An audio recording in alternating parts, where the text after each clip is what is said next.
All right, we're back with you truth seekers. And now we've added a special guest. This is so cool.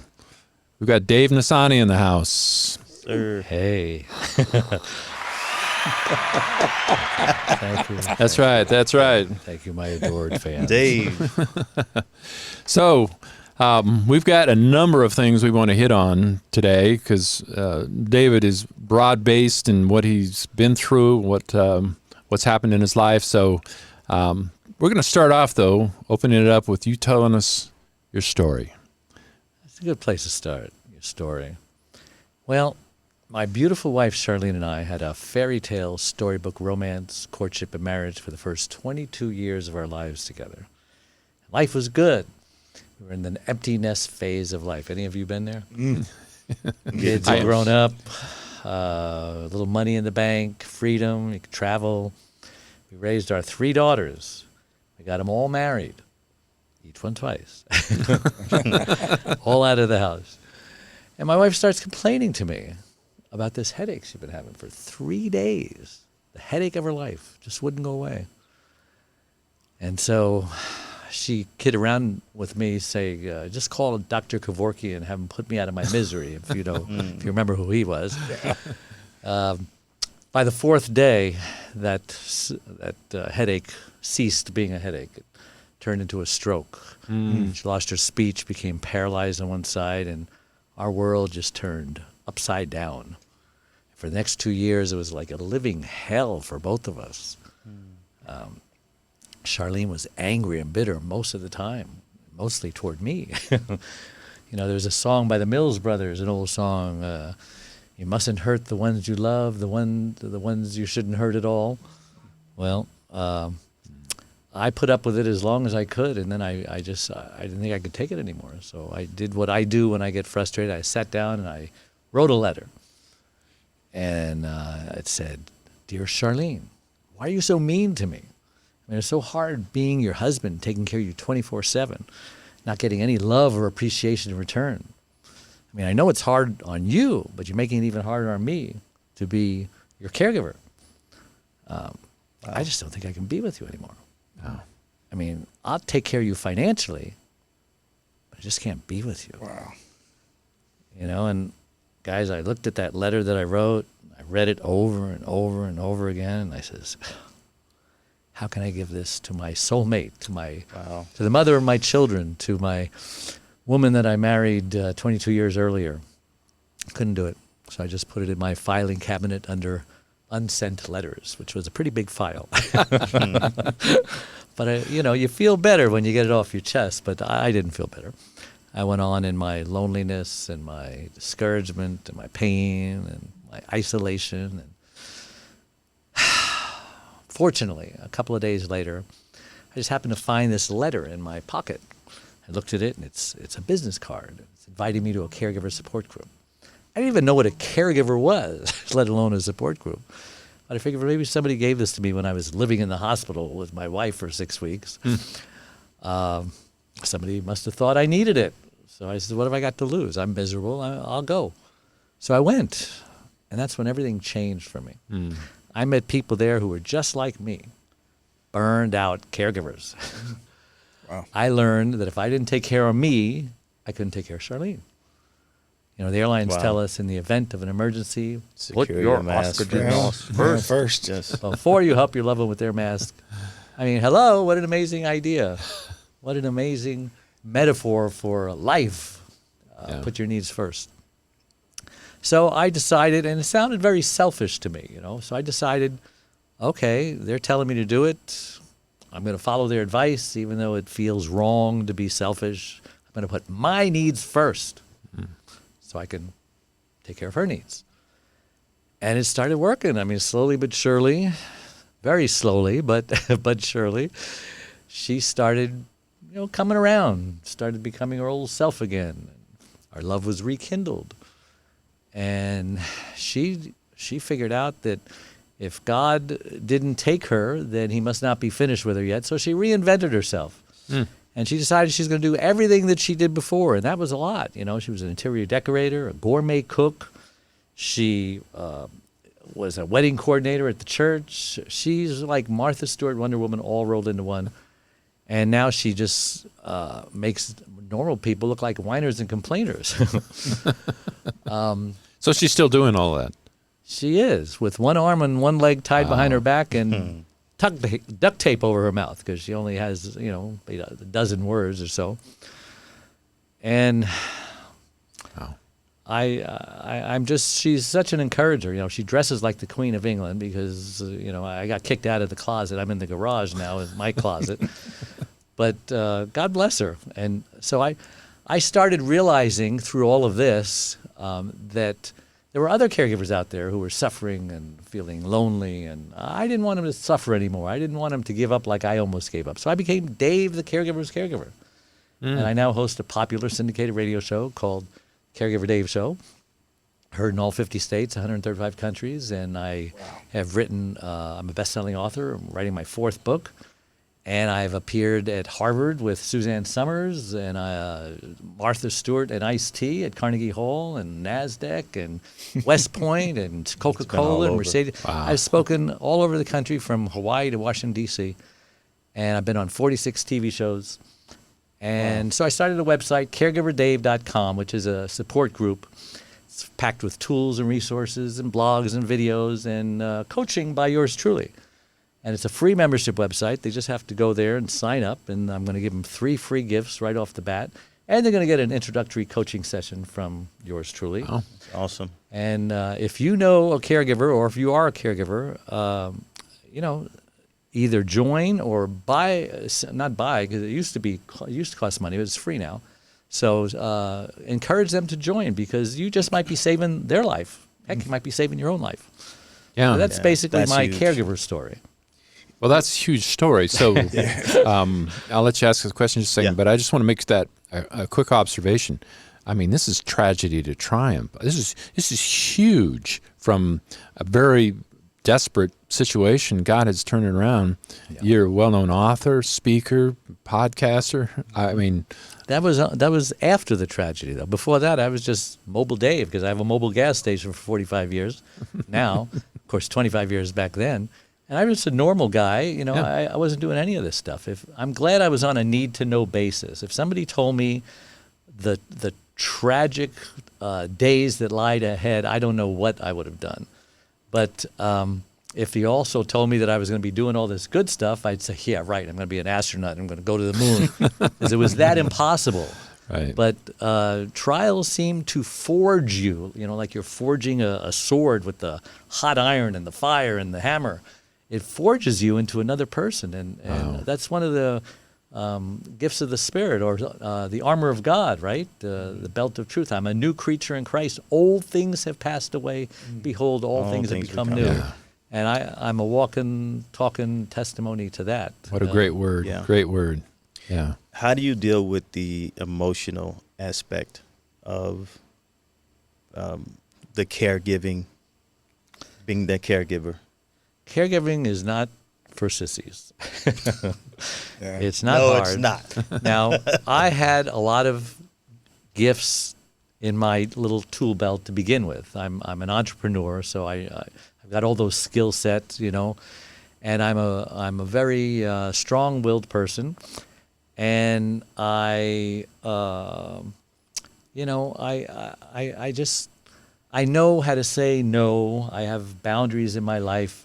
And so it was easier for me, even though it was hard, it was easier for me to navigate the waters of self-care, because maybe I'm just a selfish person at heart, because I did a talk at a TEDx talk, and I wanted to call my book Caregivers Have to Be Selfish, or something like that.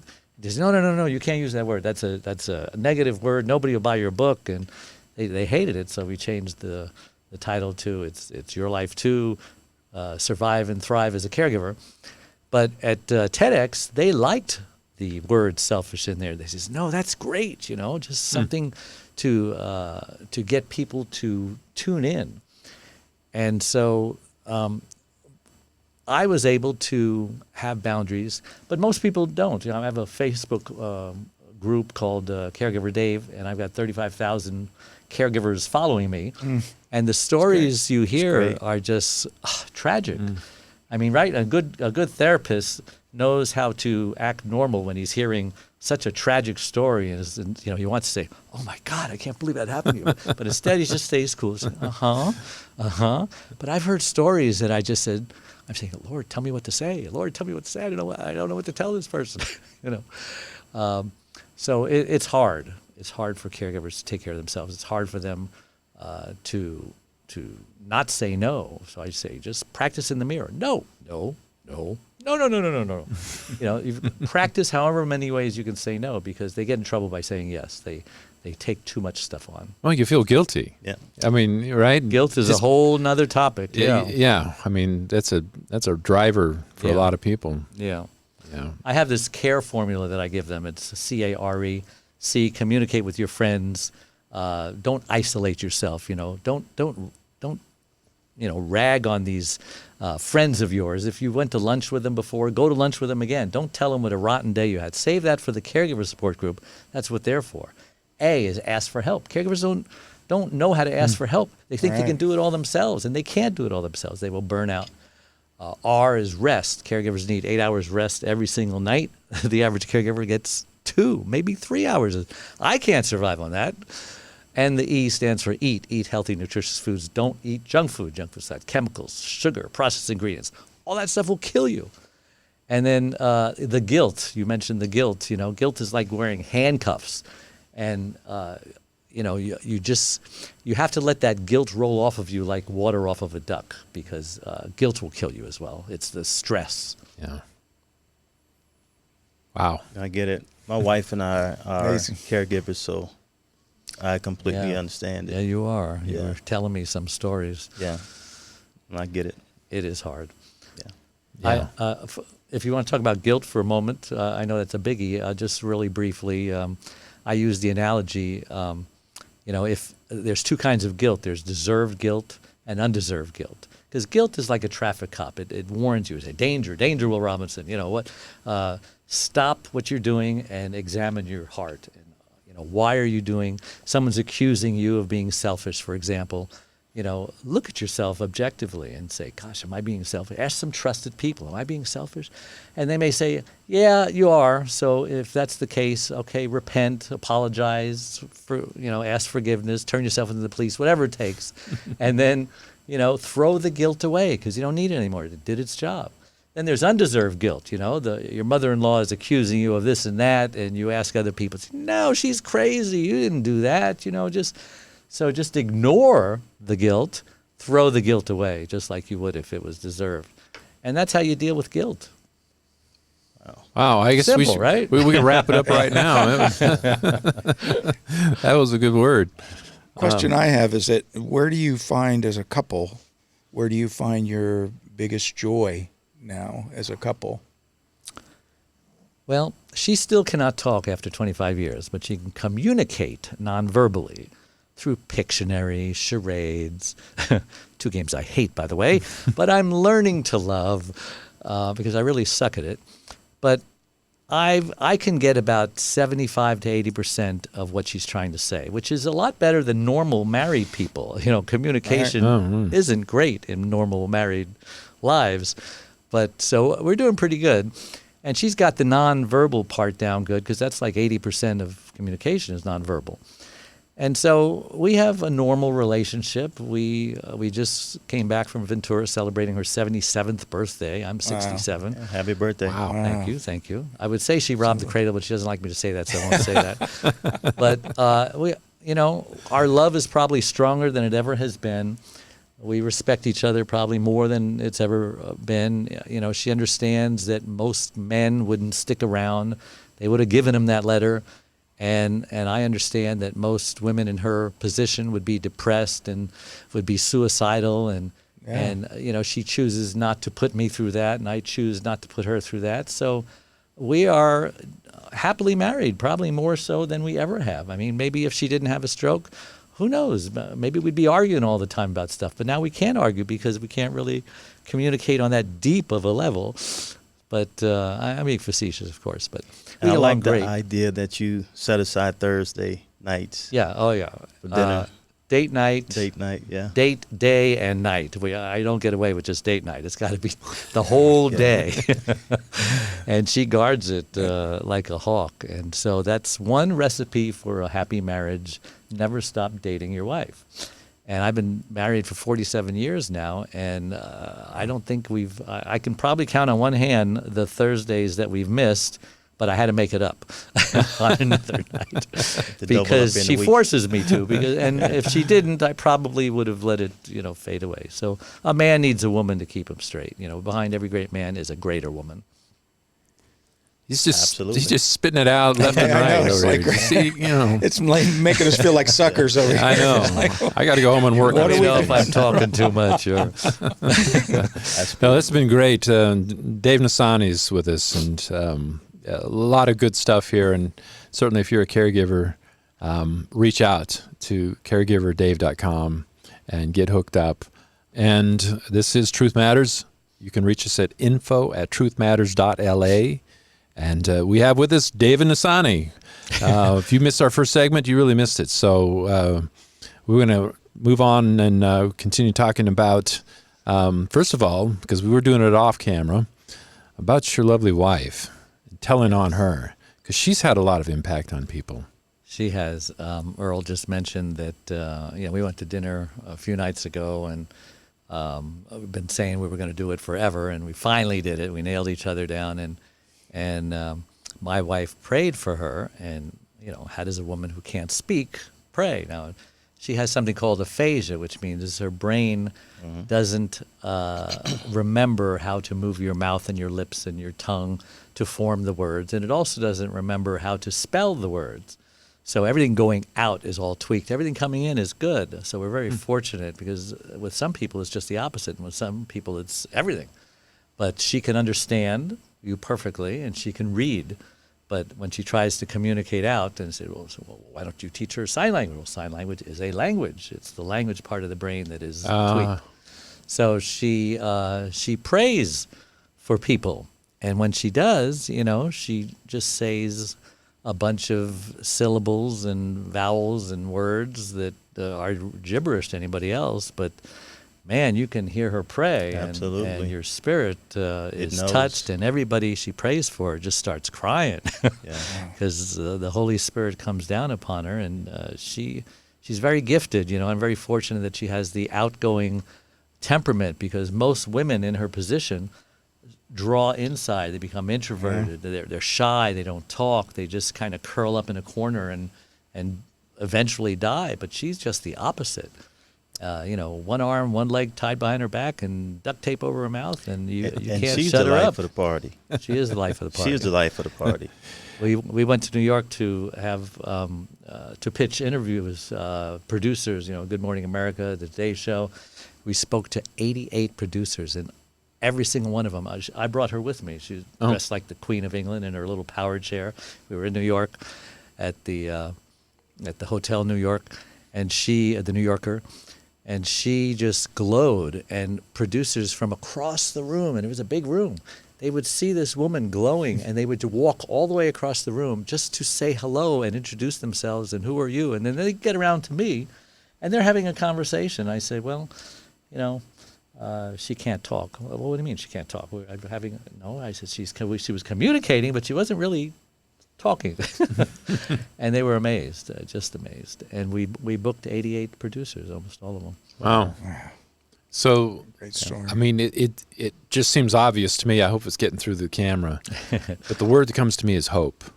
There's people that just need to know you can get through this, you can survive, and you can thrive. Well, it sounds like a name for a book. Yeah, I have a book. It used to be called It's My Life Too, but then someone says, you know what, I think it would sound better if it was It's Your Life Too. So I got a new title and a new cover, and now it's called It's Your Life Too. By golly, thrive or survive and thrive as a caregiver. Wow.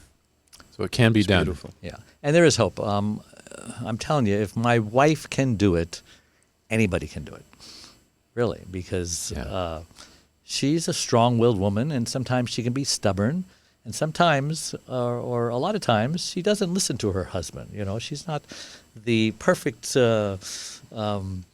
picture of a submissive wife, but she's trying. But God bless her, because if I was trapped in her body, I would want as much control as possible. So I don't blame her. You know, and I'm a very forgiving person, and so we get along great, and we love each other more than we ever did. That's great.